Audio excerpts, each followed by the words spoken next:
Hello, everybody. Welcome back to the 450 Dead Center podcast video kind of stuff with Daniel and Chris, and we're talking about the Steven Matz trade because he got traded from the Mets and now he's going to the Blue Jays, and we're Jays fans. And we are Blue Jays fans. Yeah.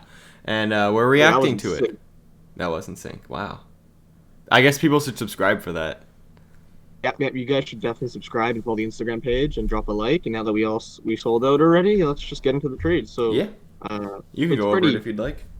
Pretty straightforward, not gonna lie. It's Steven Matz to the Blue Jays for Sean Reed-Foley, Yasny Diaz. Is that you said? Like it's Yasny? Yaseni? I don't know. I don't know.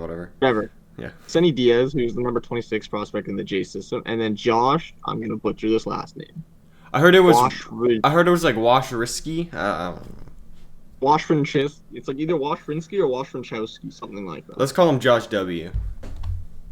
Anyhow, Josh W., who's number 27 prospect in the Jays system. So, let's hear your thoughts on it.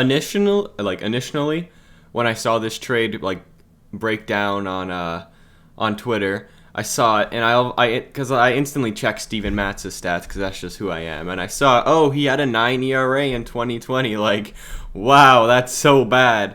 But and then when I saw that we gave up Sean Reed-Foley for him, I was like, oh, are you serious? What the hell? Like, why can't we give up Derek Fisher? But now that I look at it more and more, I think it's just a meh deal for both teams. Like, it's good for the Mets. They got rid of $5 million, so they're probably gonna go on a pursuit for Bauer. And we have a proven MLB, well, not really proven, but at least an MLB signed sort of quality starter who can maybe be our number 4 or 5 guy, which is good.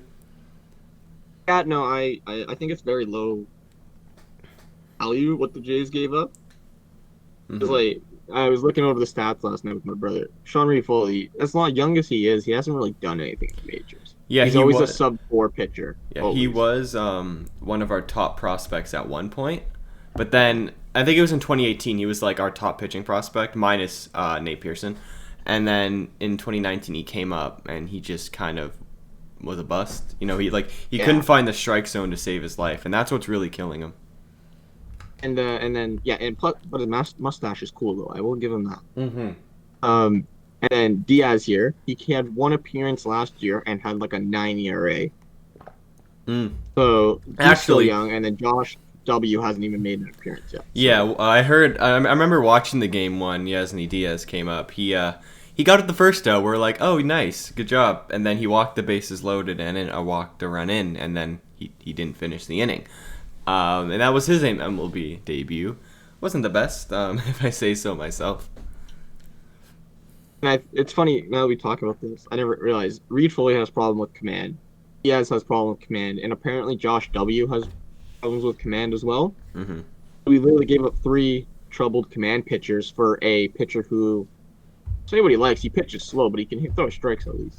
Yeah, actually, I heard that Steven Matz's overall fastball velocity went up a whole mile per hour this year, which is pretty impressive. Oh, damn. Yeah, and he also does have around a 10.6 strikeout per 9. So when he's on, he can be a good pitcher. It's just that when he's not on, he's really bad. He gives up a lot of home runs, and we're going to be playing teams like the Yankees a lot this year, and they hit a lot of home runs, and I don't know how Matz would fare up against those guys, if you know what I mean. Especially him being a lefty, it would almost be best. I would say not. We were talking about this. Not even doing a. I would do a 5-man rotation, but I would use him as a long relief / opener every other day, and I would try to put it where you're not facing the Yankees during that time, because I think he'll be effective. Especially against lefty bats, I think he'll be super effective. I feel like he would be good against Tampa Bay. Heavy righties. Yes, that's what I'm saying. I think Tampa Bay he would be good. I think he'd be good as well. He would not be good against the Yankees. I think the Red Sox he can get away with. Maybe. I mean, the Red Sox, they're kind of in a rebuilding phase, but it's kind of hard to tell because they're still getting pieces. You have Devers, Bogarts, yeah, JD Martinez, Verdugo. Yeah, there's still good hitters on that team. Yeah, exactly. But we were talking. I think it was It was a couple years ago. Wasn't Matz a top pitcher? A pitcher in quotes, he had a really good year. I mean, I think he had a 3.9 ERA, if I'm not mistaken. So I mean, that's nothing to be mad about. That's a pretty good year. But if he can get a 3.9 ERA and be a 5th starter for us or a 4th starter, it's a good move, I'd say.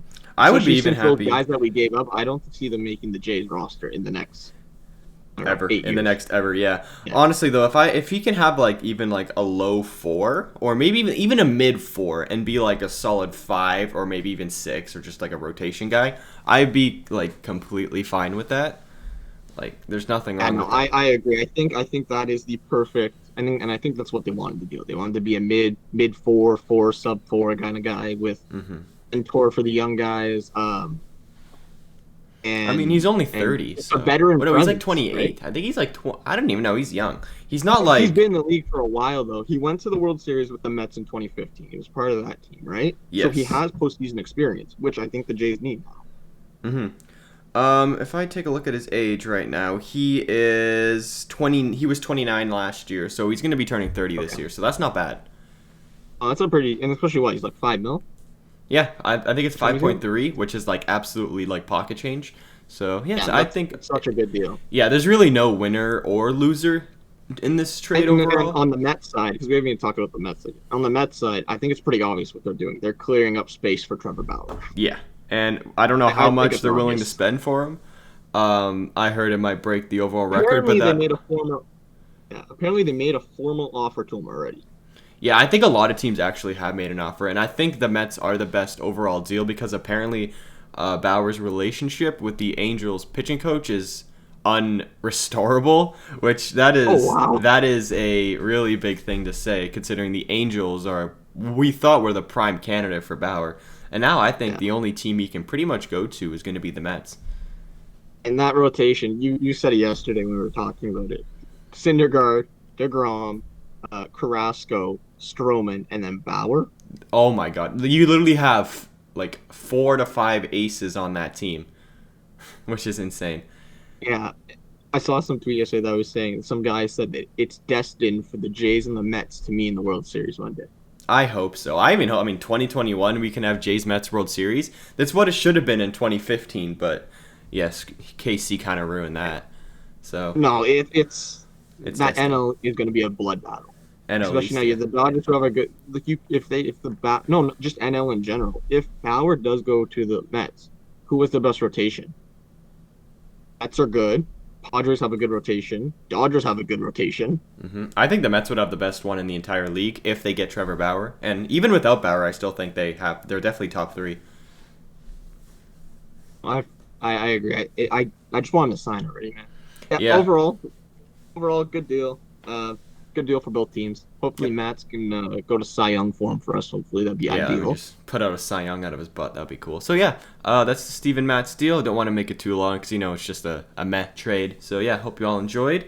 Hit that subscribe button to see more podcasts from us. And yeah, that's it. I don't know what else we like to say, but Go Jays, go! oh yeah, goodbye everybody.